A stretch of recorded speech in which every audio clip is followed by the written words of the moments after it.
नाज़रीन, शाम की सूरत हाल कोई एक दिन में ही नहीं बन गई, बल्कि पिछले एक साल से तमाम ममालिक को, ख़ास तौर पर सीआईए को, अमेरिकन लॉबीज़ को, इसराइल को, रशिया को और ईरान को मालूम था कि शाम में क्या होने जा रहा है। ये ऐसा ही एक रवैया था जो इसराइल ने अपनाया जिस वक़्त हमास ने इसराइल पर अटैक्स किए।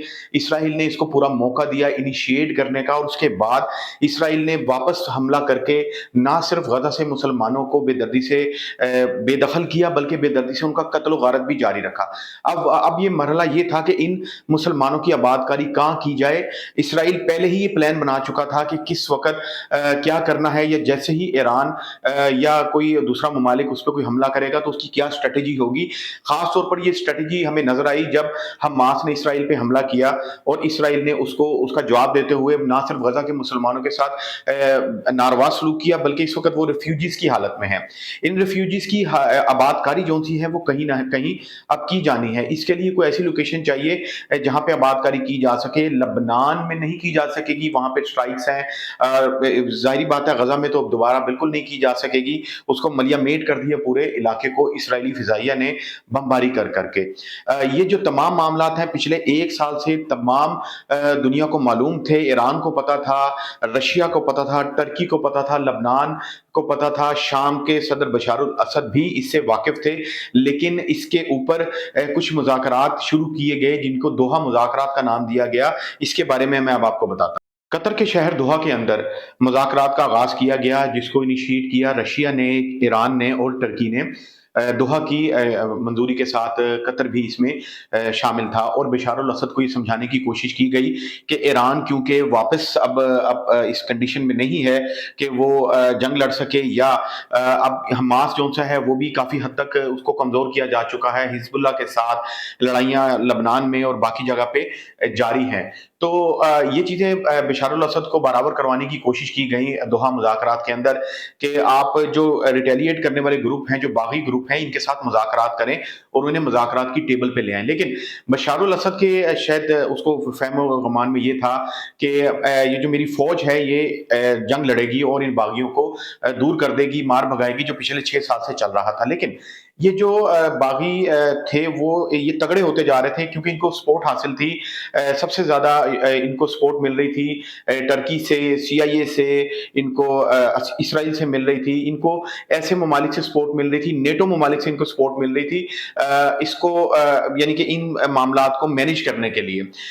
ये चीज़ें बशार अल असद ने मिसकैलकुलेट की कि मेरी फ़ौज लड़ेगी, जबकि उसकी फ़ौज का जो सारा का सारा तकिया या दारोमदार था वो रशियन सपोर्ट और ईरानी सपोर्ट पे था कि ये हमें आके हमारा साथ देंगे। रशिया अपनी यूक्रेन की जंग में आपको मालूम है कि वहाँ पे बिज़ी है। ईरान अपने अपने मुआशी हालात और अपने काफ़ी मुहाज़ उसने जो खोले हुए हैं उनमें घिरा हुआ है, जिसकी वजह से ना रशियन उनका सपोर्ट मुकम्मल कर सके, ना ईरानियंस उनका सपोर्ट कर सकने के काबिल थे। तो तय ये हुआ कि मुज़ाकरात के ज़रिए बशार अल असद को इस बात पर कायल करने की कोशिश की जाएगी कि आप इनसे मुज़ाकरात करें और इनको रिटेलिएट जो ग्रुप हैं उनको कौमी धारे में लेके आएँ, या इनको मुज़ाकरात करके इनको पीछे धकेलें। ये बात काबिल ज़िक्र है कि शाम एक वाहिद इलाका है जहाँ से रसद पहुँचाया जाती थी, जो इसराइल के मुताबिक जो बागी जो ग्रुप्स इसराइल के ऊपर अटैक्स करते हैं। ये जो लबनान है वो काफ़ी हद तक इसराइल ने उस पे अटैक्स जारी रखे हैं। ईरान के ऊपर भी अटैक करके उसको ये बात बराबर करा दी गई इसराइल की जानिब से कि हम कोई बहुत बड़ा अटैक कर सकेंगे। मैं इस वीडियो के एंड में आपको बताऊँगा कि ईरान की बारी कब आएगी। इसके अलावा जो ट्रूप्स काम कर रहे हैं वहाँ पे, जो हमास के लोग काम कर रहे थे, वो भी इस वक़्त काफ़ी उनको पीछे धकेला जा चुका है इसराइली फ़ोर्सेस की जानिब से। तो ये वो एक कैलकुलेटेड मूव था जिसका बेसब्री से इसराइल इंतज़ार कर रहा था कि जैसे ही ये मामलात कमज़ोरी की जानिब जाएँ तो हमला किया जा सके प्रॉपर तरीके से इसराइल की जानिब से भी, और हुआ भी यही। जैसे ही बागियों ने हमला किया तो बागियों के हमला करने से ही स्टार्ट से ही इसराइल ने भी वहां पे एयर स्ट्राइक्स करना शुरू कर दी। इसको जानते हैं कि ये एयर स्ट्राइक की नौबत क्यों आई और इसराइल ने इसको कैसे इनिशिएट किया। नाज़रीन, दोहा मुज़ाकरात क्योंकि नाकाम हो गए, बशार अल-असद ने ये सोचा कि मेरी फ़ौज बिल्कुल इसको रोकेगी बागियों को, लेकिन ऐसा ना किया जा सका। बागियों ने जैसे ही बशार अल-असद की फ़ौज पर हमले करना शुरू किए, फ़ौज पहले ही डिमोरलाइज़ थी, एक तो करप्शन की वजह से, हुकूमती मामलात की वजह से, इसके अलावा उनको पता था कि हमें पीछे से सपोर्ट 2 ममालिक जिनकी वजह से वो तकिया किए हुए थे जिनके ऊपर वो समझते थे कि वो हमें सपोर्ट करेंगे, रशिया और ईरान, वो नहीं उनको सपोर्ट कर सके। तो बागियों ने फिलफोर तमाम शाम पर कब्जा किया। अच्छा, ये जो मामलात थे पहले से ही ईरान इसकी कैलकुलेशन कर चुका था। इसी वजह से कुछ अरसा पहले इसराइल ने गजा में और हमास के साथ और लबनान के साथ सीज फायर कर दिया। सीज फायर करने का मकसद यही था कि अब तमाम की तमाम अटेंशन बागी ग्रुप की जानिब से इसराइल की तरफ डाइवर्ट हो जाए, सीआईए भी उस तरफ डाइवर्ट हो जाए, और यहाँ पे क्योंकि एक माहौल चेंज हो जाएगा, तो ये अटेंशन उस तरफ डाइवर्ट होगी, और जैसे ही हमला करेंगे तो इसराइल भी इसमें कूद पड़ेगा। और हुआ भी वही। जैसे ही बागियों ने शाम पर हमला किया, तो इसराइल ने गोलान हाइट्स पे कब्जा किया।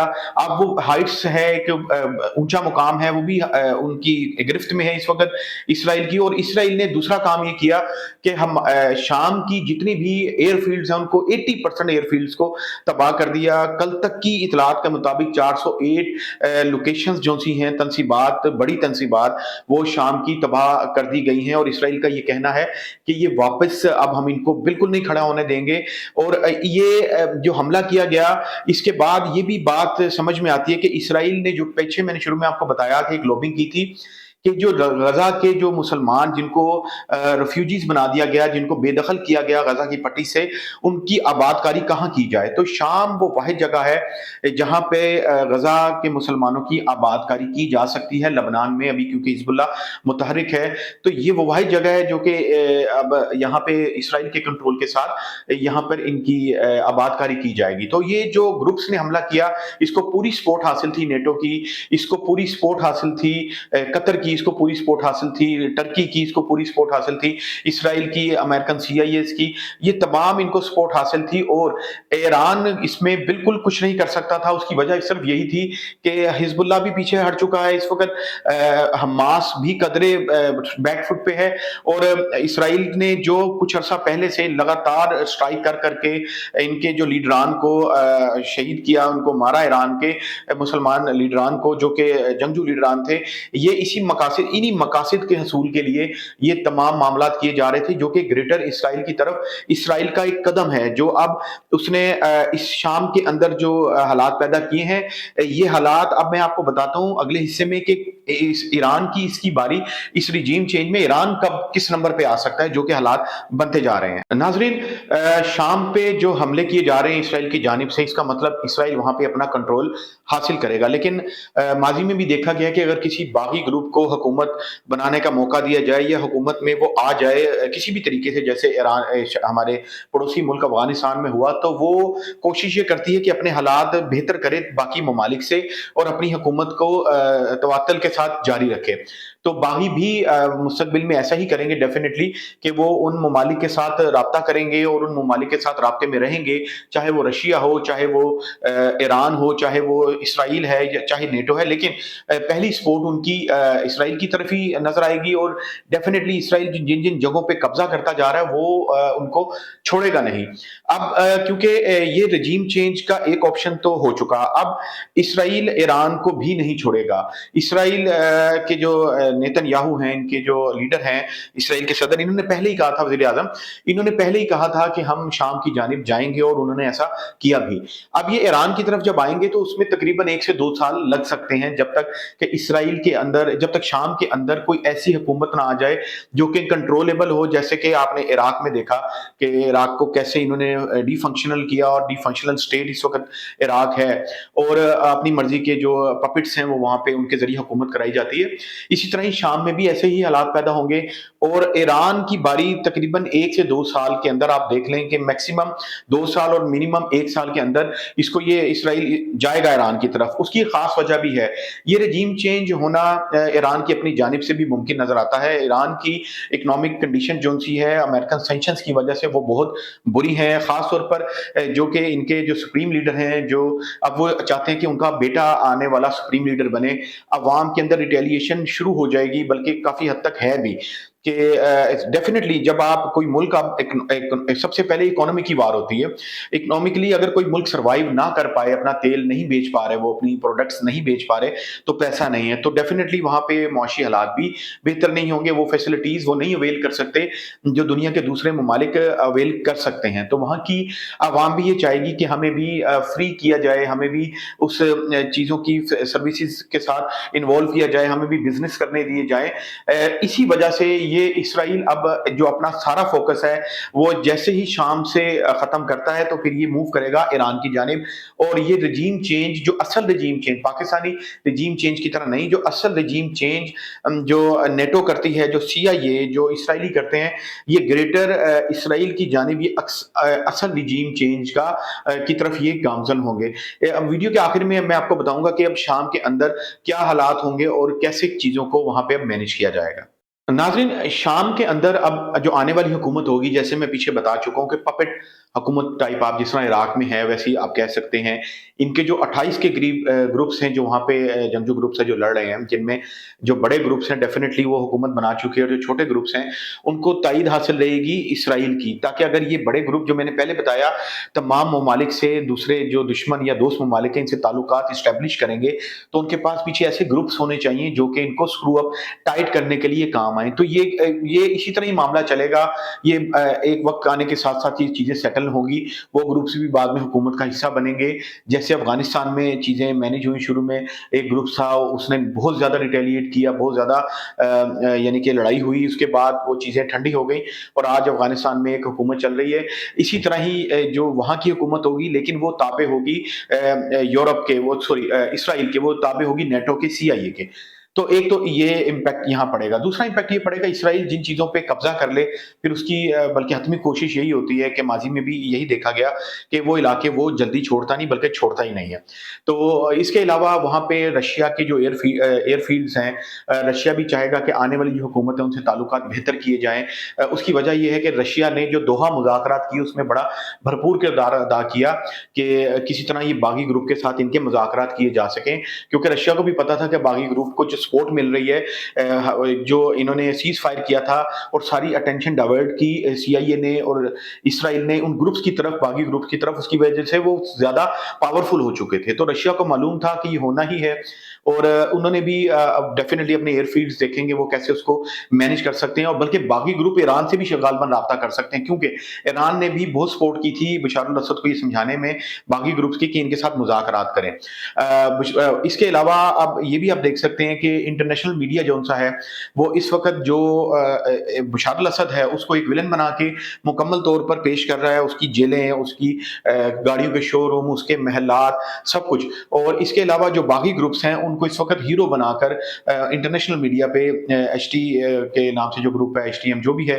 ان کو ہیرو بنا کر انٹرنیشنل میڈیا پہ پیش کیا جا رہا ہے کہ یہ ہیرو ہیں جنہوں نے اس کو بشار الاسد کو مار بھگایا۔ اس کے علاوہ ایران، اس کے علاوہ جو امریکہ ہے وہ وہاں سے اپنا اسی طرح ہی تیل ڈیفینیٹلی نکالتا رہے گا، اور یہ جو رجیم چینج، جو اصل رجیم چینج ہے وہ اس چیز کا رجیم چینج نام ہے، جس کے اندر ایک حکومت کو آپ نے چلتا کیا، جس میں باغی ایڈ کیے، باغیوں نے ان کے اوپر قبضہ کیا۔ اس کے بعد خالی باغی کی ایڈیشن نہیں ہے اس ملک کے اندر، اب یہاں پہ اسرائیل کے اپنے مفادات ہیں گریٹر اسرائیل پلان کے تحت سی آئی اے کی انوالومنٹ کے ساتھ۔ اس کے علاوہ یہاں پہ جو مسلمان ریفیوجیز ہیں ان کی آباد کاریاں کی جائیں گی، تمام ممالک اپنے اپنے حصے کا جو شیئر ہے وہ وہاں پہ اپنا ایسے ہی لیں گے، جو یورپی ممالک ہیں، جو نیٹو ممالک سے خاص طور پہ، وہ اپنا شیئر ایسے ہی لیتے رہیں گے۔ لیکن یہ سارا جو پرابلمز جس کے لیے کریٹ ہوئی، وہ اب ایران بہت زیادہ بیک فٹ پہ چلا گیا، تو شام کے جو مکمل حالات کا امپیکٹ اب آنا ہے وہ ایران کی جانب آنا ہے۔ ڈی مورلائز کرنے کے لیے ایرانی عوام کو اور اس کی فوج کو یہ چیز برابر کروائی جائے گی کہ مستقبل میں، جو میں نے ابھی آپ کو بتایا کہ ایران کی طرف بھی اسرائیل آئے گا، لیکن کب؟ 1 سال 2 سال کے اندر جو حالات بنتے نظر آ رہے ہیں۔